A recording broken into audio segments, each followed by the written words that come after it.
Welcome to Inspired Living with Marc Lainhart, the Intuitive Prospector. Every Wednesday, Marc, along with his special guests, will explore thought-provoking topics and ideas that promote creativity, self-help, healing, happiness, and well-being to inspire you on your spiritual journey. Each week, Marc will discuss different paths to achieving a more spiritual, balanced, happy, and healthy lifestyle. Topics will elevate consciousness and range from metaphysics to the human and social experience and all things spiritual. Welcome to an inspired community that offers support, encouragement, and new ways of thinking. Marc is a tested, certified, and professional spiritual medium, metaphysical teacher, healer, and spiritual advisor with a spiritual practice based in Seattle, Washington.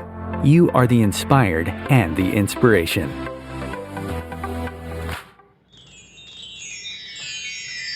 And behold, I am doing something new. Now it springs forth. That's from Isaiah chapter 43:19 in the opening page of the book and novel we're going to be discussing today, The Rocking Chair Prophet, with Mr. Matthew Kelly. Good morning, good afternoon, and good evening, wherever you may be in this magical, magnanimous, magnificent, majestic, marvelous, metaphysical, miraculous, mind-awakening, mind-boggling, and mind-blowing planet of ours. This is Inspired Living Radio, where we like to say you are the inspired and the inspiration. So let's be inspired, inspire others, and inspire before we expire. I'm your host, Marc Lainhart, the Intuitive Prospector, here with you yet again for another soul adventure, an inspiring episode to explore, discuss, and discover the many diamonds within each and every one of us and the many gems in our world that have yet to be revealed. So get comfortable, grab your favorite drink, kick back, sit back, or lie back. Take in a nice, deep, healing, peaceful, and cleansing breath. And let us prospect and learn together as we discuss today's show topic, which is the novel, The Rocking Chair Prophet by Matthew Kelly. And let's journey on the many pathways of life to dream, to discover, explore, and experience through body, mind, and spirit for another inspiring, uplifting, and educational episode of Inspired Living. I do want to give a big shout out, as always, to all of our inspired listeners all around the globe and say thank you so much. My team and I here at Inspired Living are always so very humbled and grateful for you listening, downloading, subscribing, leaving reviews, voting to make Inspired Living Radio and Podcast the best inspirational show to follow and listen to as referenced and sourced by FeedSpot. We do really appreciate it, and we really appreciate you. So thank you for listening, and I just wanted to give you a big shout out. If you have not yet subscribed, liked, or followed the show, there is always time to do so over on our main social media platforms at Facebook. Just look for Inspired Living Radio and Podcast Community.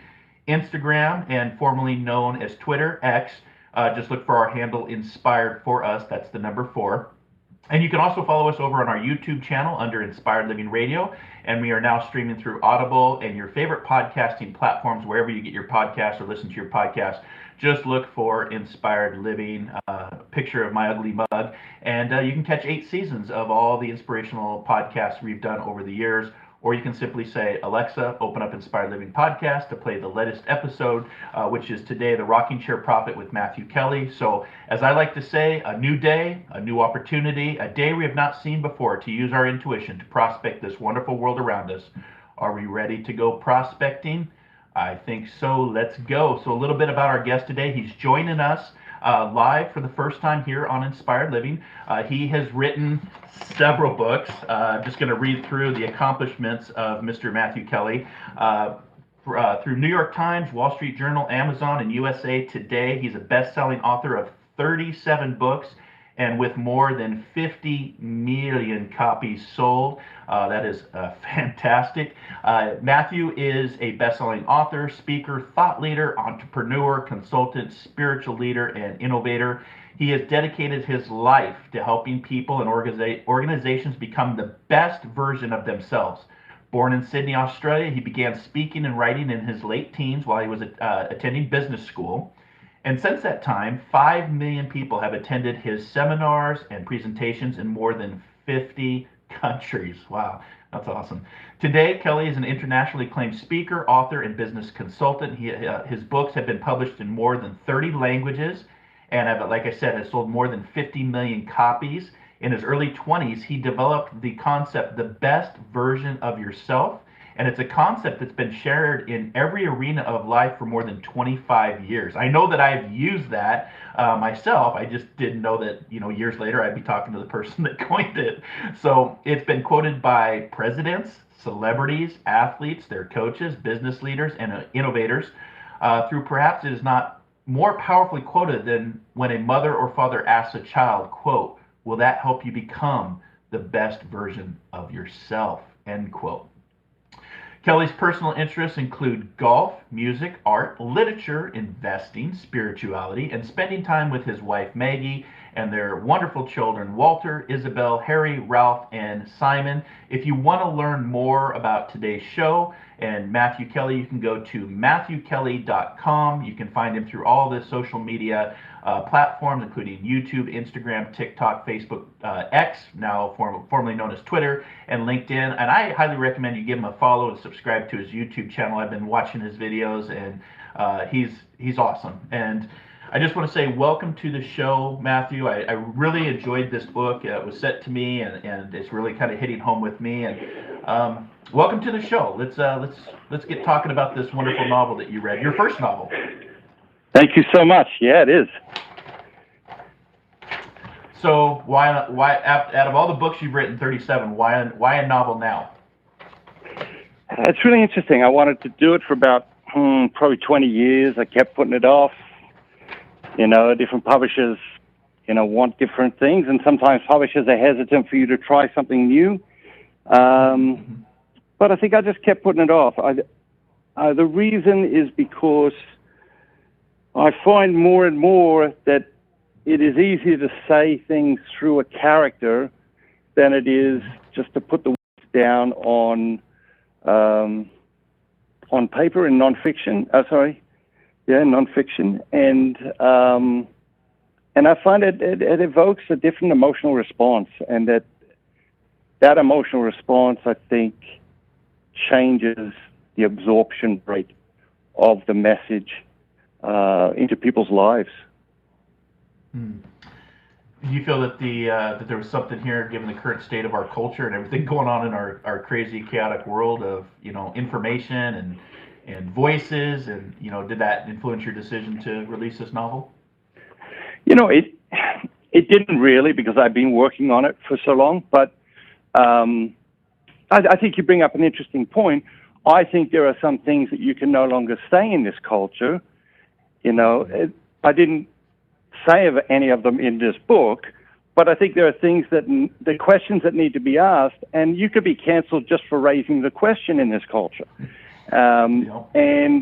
But the reality is if you put that in a novel, if you put that in the voice of a character, then that's very different. That's just a character asking a question. And so I do think that you'll see more and more people using fiction to deliver a message than we have in the past.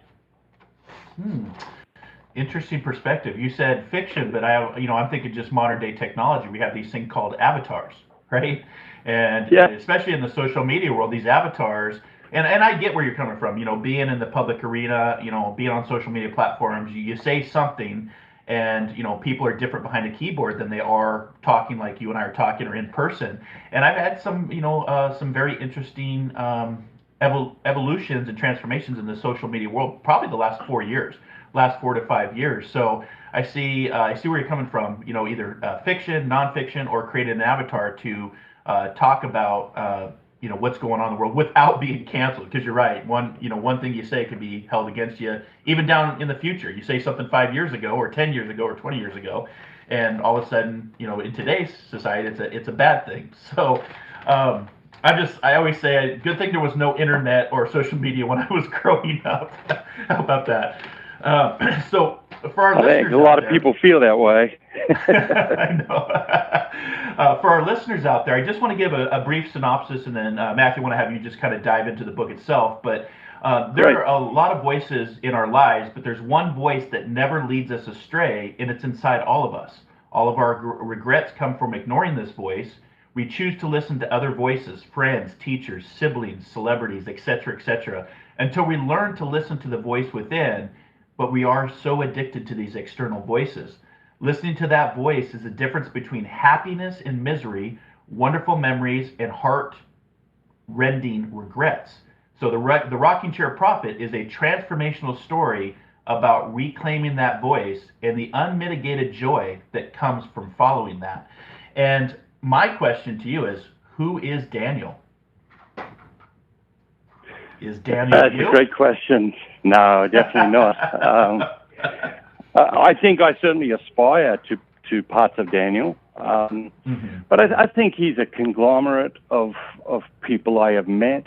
I think he is an aspirational figure. I think he goes through a very difficult time, goes through a very easy time, and has to, do what most of us do, and that is negotiate a very difficult, traumatic experience, and comes out on the other side.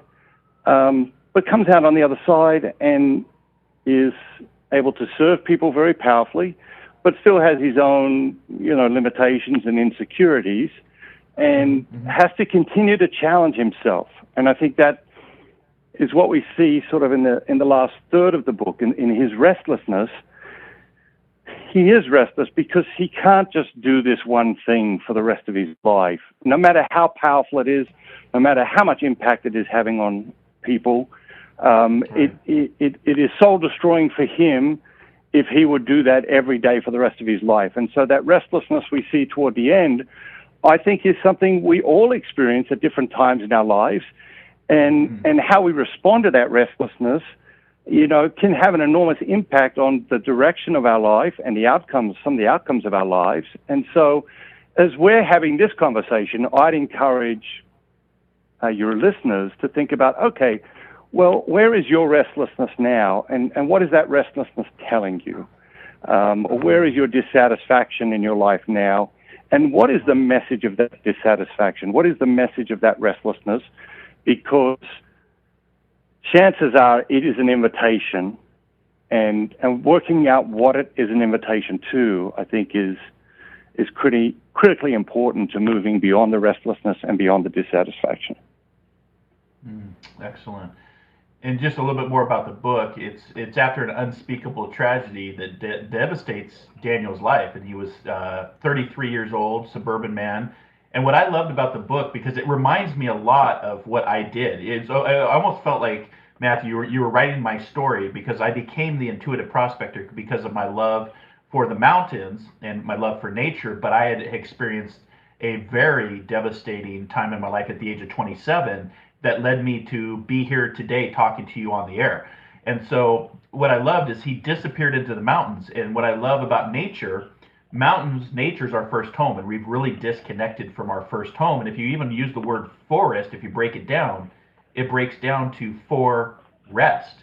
And then he emerges with all this uncommon wisdom and extraordinary gifts, and then starts to talk to people in his rocking chair, meeting with visitors and people from all around the world to have quite transformational healing conversations.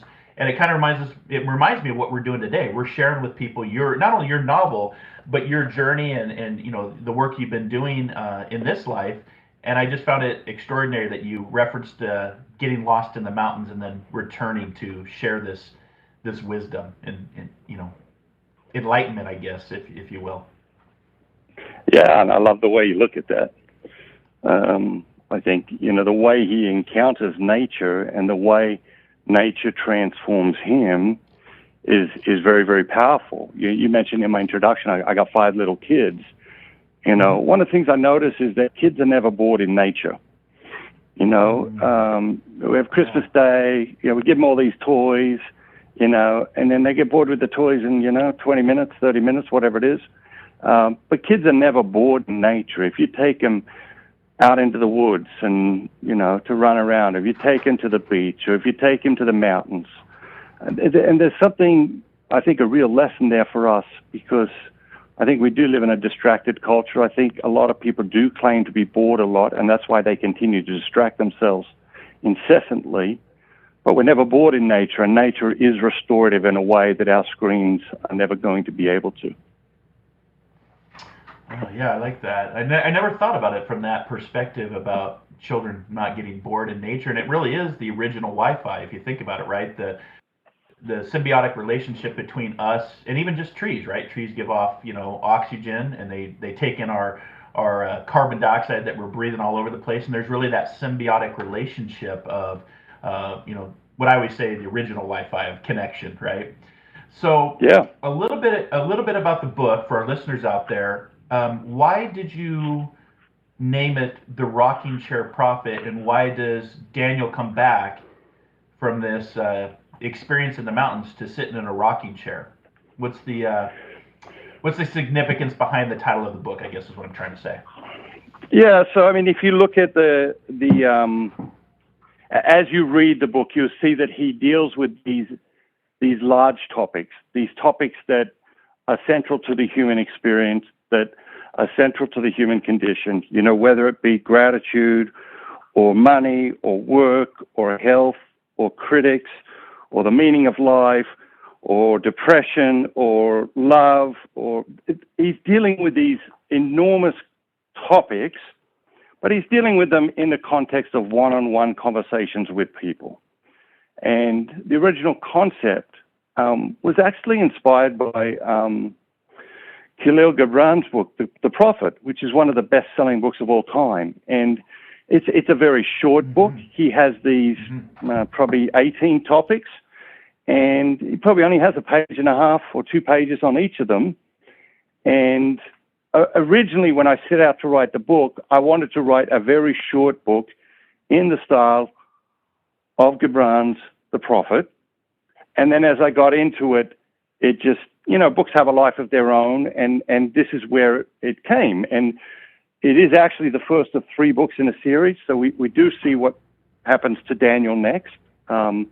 I'm working on the second one now, and but that's where the idea for the book came from, and I wanted to talk about these big topics that we all deal with that are essential to life and essential to navigating the human condition. Yeah, and I love the book you referenced there. That was one of my first spiritual books. I read it early on in my journey, and yours is a little bit longer. You have 69 chapters to go through versus 18, but you really touch on some very good topics. I know for me, the chapter on depression was very interesting based on where I'm at in my journey, and be able to say, it's okay to say you're not okay, and to address the struggles and the journey of life, if you will. But yeah, 69 different chapters talking from everything from health, the good life, parents and children, generosity, learning, nature, a proud father, the morning after, exhaustion, deeply personal questions. So the opening line of the book states, quote, "You never really know who you are until you have really suffered. But once you know, you can never forget. And from that moment on, things you never considered become possible," end quote. Just curious why you chose that as your opening line. Very powerful, by the way. Very powerful. I'll probably spend 100 hours on the opening line. I definitely rewrote the opening line at least 100 times. I spend a lot of time on opening lines and closing lines. You pick up any of my books, you read the first line. I didn't sit down and write it. Come back usually and do that last, and I spend a lot of time on it. So I think that we live in a culture that's struggling to make sense of suffering. We live in a culture that is struggling to understand the value of suffering, and maybe is tending toward the extent that many people believe suffering has no value. But because of our confusion around the role of suffering in the human experience, we will do almost anything to avoid suffering. And so people will numb their pain and suffering, with all sorts of things: sex, drugs, alcohol, shopping, distraction, whatever. Most people that get a little headache, that they got to take a pill straight away. We're very quick to medicate, even for the smallest pain and suffering. And so I don't believe that unless we can make sense of suffering and its role in our lives, that we can really thrive and flourish as human beings. And I don't believe that until we have suffered, I think it's very hard to put together and to really live by a cohesive philosophy of life, because there is inevitable suffering in life, and it does come sooner or later. When we're young, when I was young and very, I would say, idealistic and optimistic and hopeful, and probably very naive and had no idea, how as life unfolds, you do suffer, you do get your heart broken, you do get betrayed. People do let you down, and you do let them down, and that's suffering too, right? Because when we let other people down, or when we hurt other people, even unintentionally, that is a form of suffering as well. So that's sort of some of the ideas that went into that opening line, because I think that I wanted people to know that their suffering counts, that their suffering matters, and that their suffering has value, and because I think the biggest mistake is we can sort of push it aside and say, I had to go through that, but now I'm going to not think about that, and miss out on the lessons that suffering has to bring to us.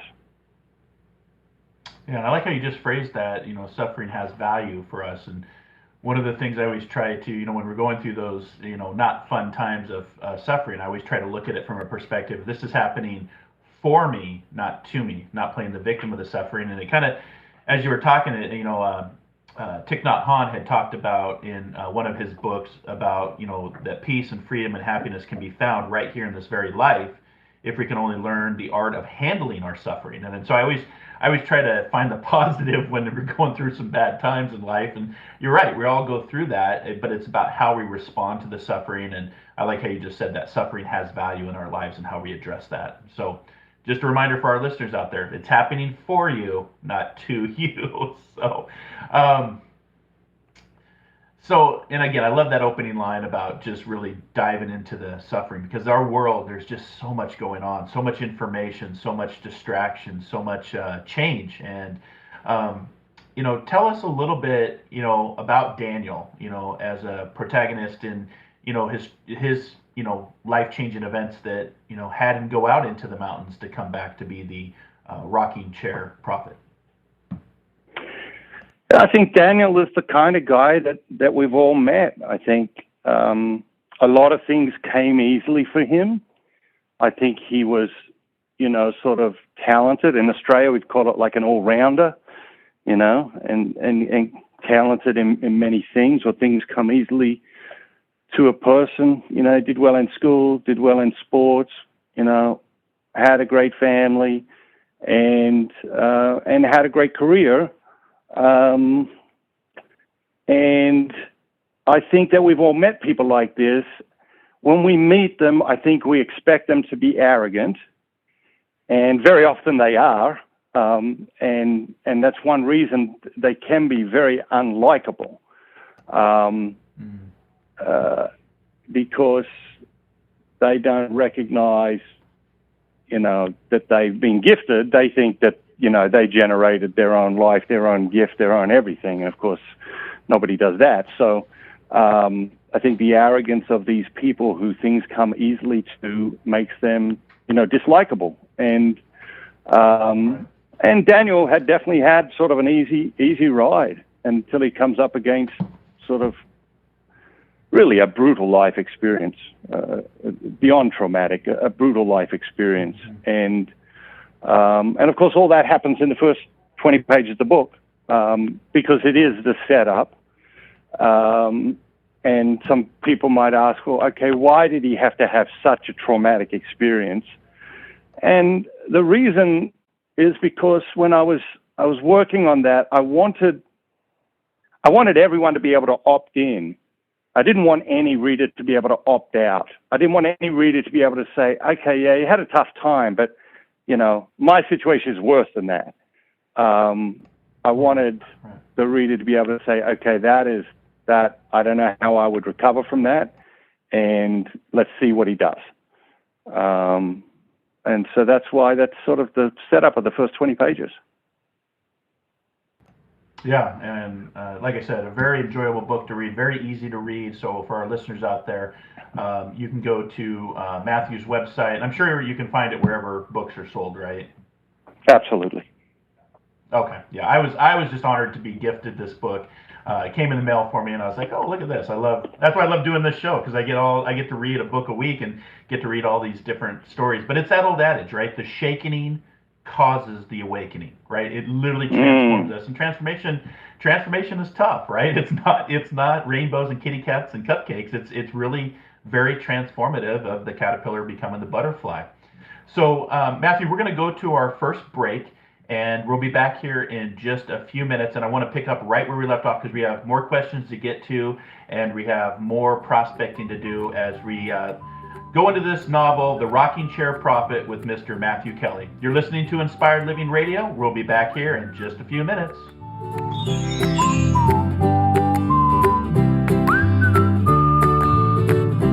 The future of internet radio is here. Om Times Radio, IOM FM. Host your show on IOM FM, the radio network of Om Times Media, one of the more recognized brand names in the conscious community, and is backed by the extensive marketing reach of Om Times. Hosting a show on IOM FM immediately connects you with our extensive dedicated community. My name is Victor Furman. Some call me The Voice. I've always been fascinated with human nature, spirituality, science, and the crossroads at which they meet. Join me Wednesdays at 8 p.m. Eastern on Om Times Radio, and we'll explore these topics and so much more on Destination Unlimited. One planet, 7.3 billion people. Only one you. Life offers us many opportunities and learning experiences. Are you ready to explore and discover this beautiful planet, the life and energy all around us, the spiritual world, and what is unseen, along with your own personal soul adventure? Marc Lainhart, the Intuitive Prospector, is the spiritual connection you have been prospecting for. Internationally known as a tested and professional clairvoyant medium and spiritual advisor, Marc's work as a metaphysical teacher, medical instructor, radio show host, inspirational writer, and hiking guide are here to help you on a journey of self-discovery, healing, inspiration, education, and a whole lot of spiritual awesomeness. Dare to dream. Dare to explore. Dare to live. For more information on Marc's spiritual practice in Seattle, Washington, please visit marclainhart.com or internet search The Intuitive Prospector. Ascending Hearts is no ordinary dating site, but a spiritual dating site with a purpose, to link you with your soulmate. We engineer the serendipity so you can trust that you will attune with someone that has the same matching vibration as you. Ascending Hearts, the conscious dating site for the spiritually aware. Try Ascending Hearts for free, ascendinghearts.com. You came across someone struggling with hunger. How would you recognize them? Would you notice an 8-year-old girl who's not excited for summer break because she may not be having lunch again until September? Or a war veteran who's having a hard time landing a job and getting back on his feet? I am the 1 in 8 Americans who struggle with hunger. I am hunger in America. Hunger can be hard to recognize. Learn why at IamHungerInAmerica.org, brought to you by Feeding America and the Ad Council.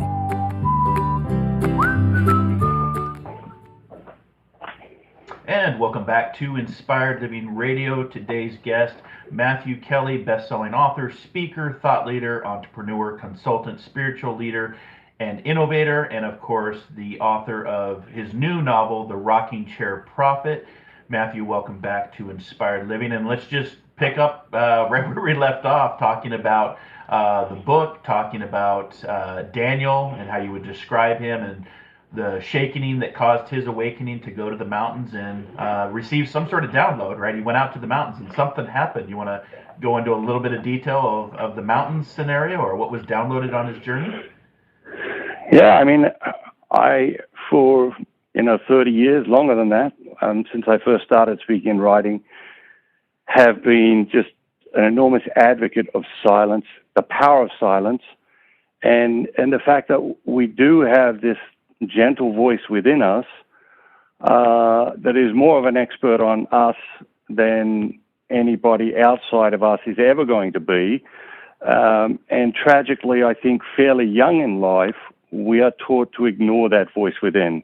We're taught to listen to so-called experts, and we begin to question that voice within. We begin to doubt that voice within, and we begin to ignore that voice within. One moment at a time, one decision at a time. And the more we ignore that voice, the more chaotic our lives become. The more we ignore that voice, the more chaos we experience internally and externally.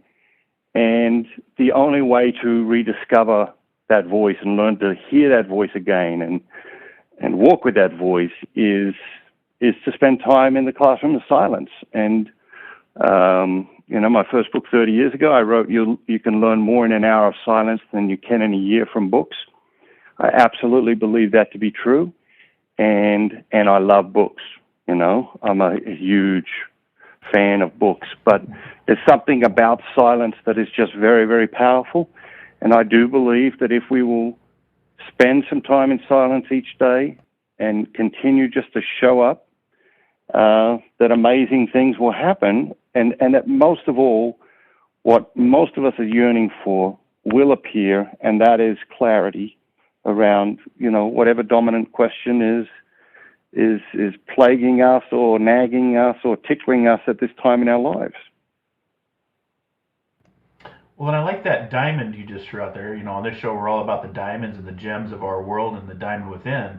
And you said that inner voice knows us better than ourselves. And I've never really thought about it that way, but you're right. And why do you think, from a society standpoint, why do you think it's, out there to, disregard that voice, disregard your imagination or what you're hearing internally?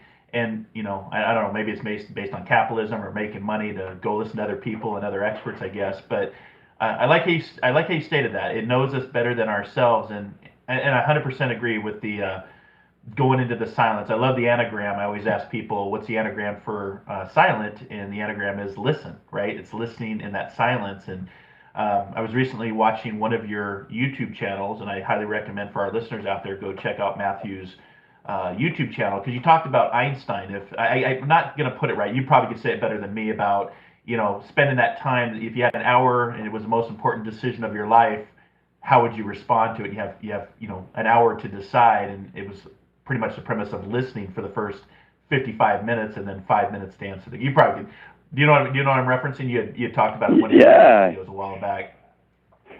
Yeah, absolutely. Einstein was told you have an hour to solve the problem. He said he'd spend 55 minutes in silence, pondering it, and then he'd spend the last 5 minutes solving it. And I think there's real power there. I think a lot of the great minds in history have valued silence, have valued solitude. The result of that has always been, a real sense of self. And I think that's what's missing in society. We meet people more and more who have no sense of self. And, you ask the question, why do we take people away from the voice within? And the reason is because I can't sell you something that you already fully possess. It's impossible for me to sell you something that you already fully possess. And so I think that's why, the world, the culture are not advocates of that voice within, because it is free and it is fully in your possession already. And so this sense of self, I see with my kids, I see when they're developing this sense of self, and then I see the things that threaten that sense of self. They hang out with their friends, and their friends have different preferences, or they want to do this, or they want to do that, or maybe struggle to speak up and say, "Oh, I want to do this." I mean, you get a group of people together and say, "Okay, let's go out for dinner," and float the question, "Where should we go?" Very hard to get people to sort of weigh in on that, or someone will be overly aggressive and dominant, and many people would demur. And so the voice within helps us to really establish that center, that sense of self, so that we can go out into the world and deal with the problems, the inevitable problems of life, because life ultimately is a problem-solving exercise. You know, talking to my daughter yesterday, she had this problem at school, and it was a little thing, but it's a big thing in her little heart. And I said to her, I started by saying, you know, once we've solved this problem, you know, what do you think will happen next? And we have a lot of these conversations. So she straight away, okay, I'm going to have another problem. Okay, so let's just be clear about that. You know, once we solve this problem, what's going to be next is going to be another problem. So let's make sure we learn everything we can from solving this problem, because that's the best way to prepare for the next problem. And even the great things in life are they're challenges, because, you know, how do we allocate our time, our effort, our energies, our money, our resources to the most important things? Even though that's a fantastic problem to have, that is still a problem. Right. And so life is a problem-solving exercise, and I don't know how people do it if they do not befriend silence. Yeah, and I think, you know, it's easy with all the distractions, right? And in fact, when we, as a group, when we go into our meditative, it's interesting. I don't know if you've noticed this pattern, but when we would go into a meditative group and we'd start to move into meditation, if I don't remind people to shut off their cell phones or the distractions of trying to get to that place of, you know, silence and listening and in isolation, it's almost Murphy's Law that every time that I don't say that, somebody's phone chirps right when we're getting into that, you know, in-depth silence. And it's just like, that's interesting. So there's definitely a lot of distractions out there, and it's literally following us wherever we go in, you know, our smartphones. And yeah, I agree with you. But also, I think silence and listening. 100%. And I also think that there is that negative serendipity, right? There are spirits, there are forces in this world that do not want you to grow, that do want you to stay a nice little obedient consumer and just, you know, toe the line. And so it doesn't surprise me that when a group of people is getting to a deep place and making progress, you know, that some force is going to cause that phone to go off every single time. Mm-hmm. Yep. Welcome to the Matrix. So, in the in your book, can you provide just a little more insight into the narrative's emphasis on personal growth and transformation? And for our listening audience out there, just explain why it holds such a particular significance in the book. Well, I think that we're all seeking something, and if we want to put a category under on top of all of those somethings, 8 billion people somethings, you know, we would choose joy, or we would choose maybe happiness. You know, people might argue about which one. That doesn't matter. Either one is fine for this conversation. So we're in pursuit of this joy, and we think that the joy will come from doing, having, and accomplishing, and it won't. We will get pleasure from those things, but not joy, not happiness. And the fundamental difference between, let's say, pleasure and happiness is happiness can be sustained beyond the activity producing it. So if I eat, I feel happy. If I stop eating, you know, the happiness stops. That's why I don't stop eating, you know. And the same whether it's shopping or drinking or sex or whatever it is, right. Pleasure cannot be sustained beyond the activity producing it. And so, and you can't constantly create these activities. You can't just constantly create pleasure activities. And so happiness is different. Happiness can be sustained beyond the activity producing it. I go for a workout this morning, you know, guess what? Well, I didn't feel like doing it. I didn't really enjoy it that much. And when I get done, I'm always glad I did it. And that's happiness. Happiness can be sustained beyond the activity producing it, even if the activity is difficult or challenging or painful, or even involves real and unavoidable suffering. And so we want this joy, We think it's going to come from doing, having, or accomplishing. It absolutely isn't. It comes from becoming, and that's where, like, the concept of becoming the best version of yourself. Just go out there and do. It's so easy to shift the momentum of your day or of your life.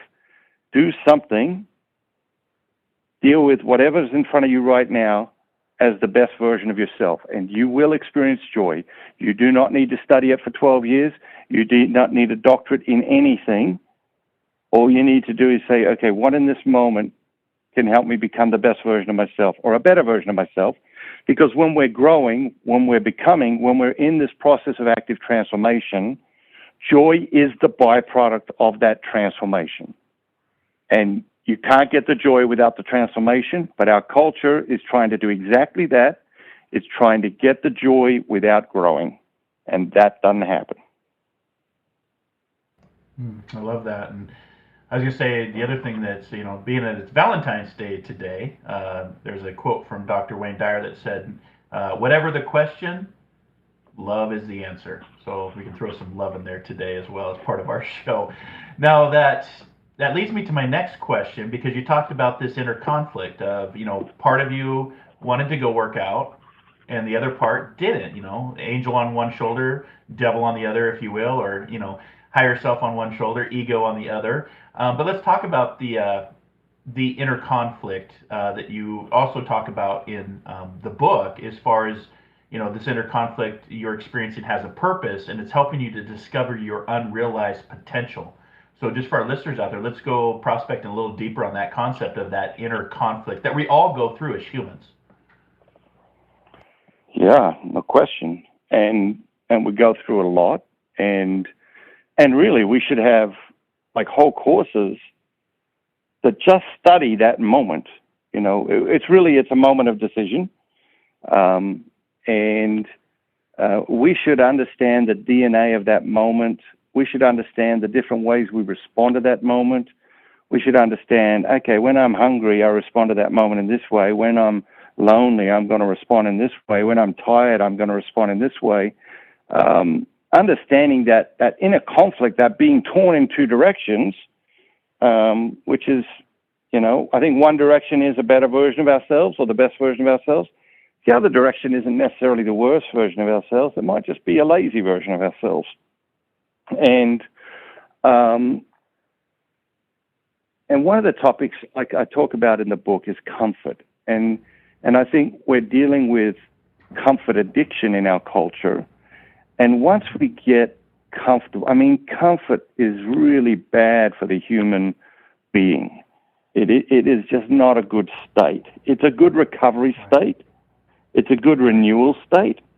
It's a horrible constant state, or even regular state. And so our addiction to comfort or our prioritization of comfort is leading us to, ultimately a laziness, which ultimately will lead to some form of addiction.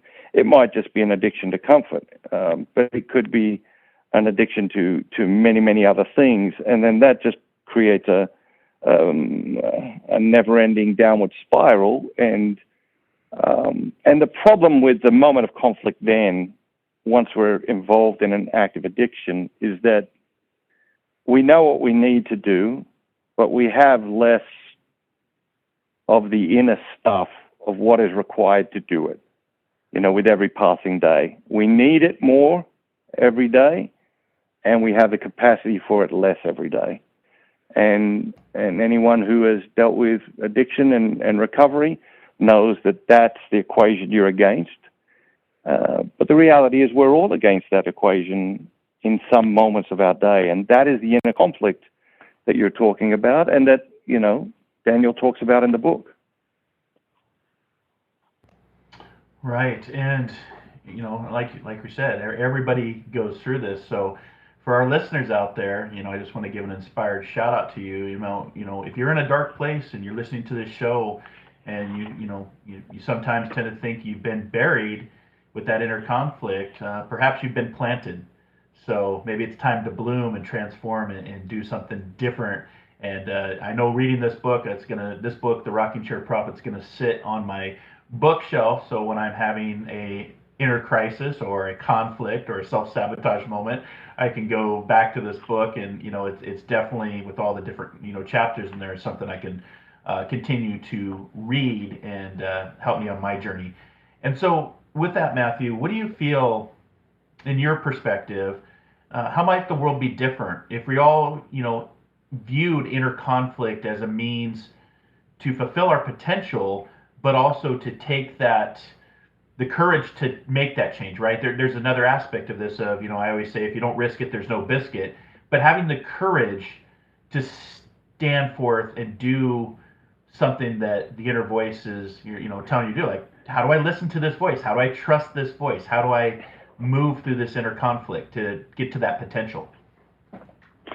Yeah, it's a great question. Let's look at it in two parts. So the first part is, how would it affect society if people took this seriously? The reality is that if we don't deal with our inner conflict, we will transmute it into external conflict. Okay, and that's what you see a lot in our culture today. You see a lot of rage, you see a lot of anger, you see a lot of people transferring their inner conflict onto other people, onto other situations, onto other environments, because they haven't been taught how to deal with their inner conflict. And when we deal with our inner conflict, then it becomes transformational, and that transforms our relationships as well. That transforms the groups we work in, the teams we live in, just all sorts of things. Any environment we work in, everyone benefits every time you become a better version of yourself.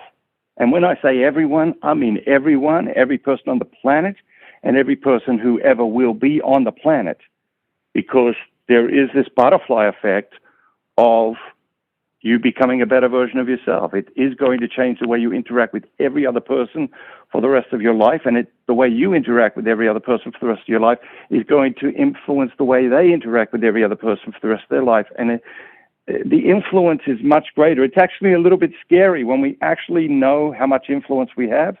It's a little bit scary, and that's a good thing, because then we tend not to abuse it. But I really believe, like, if you really want to begin to transform, get into the classroom of silence. Start spending time in silence. Start with 10 minutes a day. Put a timer on. Don't do 5 minutes one day and none the next day and 23 minutes the day after that. Develop the pattern, the habit consistently. 10 minutes a day. You want to do more than? Great. 15 minutes a day. You want to do more than? Great. 30 minutes a day. But build this pattern. I really believe if we sit in silence still enough, alone enough, for long enough, all the answers to all of our questions will emerge. Now, we need to be mindful that we won't like some of the answers that emerge. But that, I was going to say that doesn't mean they're not there. We can ignore that they're there. But right. But even with that, like I say to people all the time, let's just be honest. Like, you know the answer. You don't want to do it. Right. So let's just be honest with that. Okay? And because that is actually a great step forward rather than a great step back. And it's amazing how dishonest, people can be spiritually. It's amazing how dishonest we can be with ourselves in our spiritual practices. And so to bring a rigorous honesty to that and say, hey, I know what the right thing to do is, or I know what the best thing to do is, or I know what I should do here, but I'm not going to do it, okay? But at least I'm going to be honest with you about that. I'm not going to do it, and that's my choice. I'm not going to pretend I don't know. Right, and you make a good point. Free will and choice will always apply, right? I used to, before my spiritual journey or my shaking caused my awakening, I used to listen to the external voices, not the voice within. Learn behavior, religious doctrine, what have you.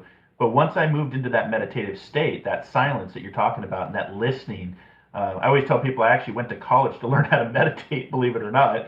And the meditation led me to really connect with that inner voice. But you're right, there are times I didn't like, or my ego didn't like what my inner voice was telling me. because I lacked courage or I lacked faith, and I always had a free will and choice to either do it or not. But it's just the book really gets into that that inner conflict, if you will, and I hope everybody has a chance to pick up a copy and read it. And now you had mentioned early on, there was a little teaser there before we run out of time. You said that you're working on a second book, so I take it this is not the last we're going to hear from the rocking chair prophet? No, we're going to see some more of Daniel. And, we spoke earlier in the conversation about, we all do have dissatisfaction at different times in our lives, most times in our lives, actually. That dissatisfaction is a messenger and is worth listening to. And in the sort of last third of the book, we start to see this emerging in Daniel. It begins as sort of a restlessness, and we're going to see where that restlessness takes him and what that next phase of his life looks like. Exciting. Well, once that is out and published, please reach out to the team here, and we'd love to bring you back and continue the conversations and the adventures of Daniel. And for our listeners out there, if you want to pick up the book, you can go to MatthewKelly.com. You can find the book wherever books are sold. Is it also in an audio version by chance, Matthew? Yep, audiobook is out. Audio? Yeah. There's a fantastic version. I didn't do the read myself. I usually read my own. I was going to ask. But I didn't do the read myself, but the guy did a fantastic job of the read. If you could have one person do the read for you in an audible version, who would that be? Who would the voice be? Oh, who would I have? I really like the guy who does the Ken Follett books. He's John Lee, I think is his name. He's phenomenal. I'm working on another book, another novel that I would love him to do the voice of.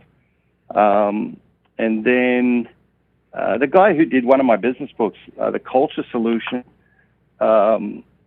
he did a fantastic job. He's done a lot of great stuff. He's done A Movable Feast. He's done a lot of great political books. He's done he's just done so many books. And when I heard him do the Hemingway book, I thought, wow, he'd be really great. That's James Norton.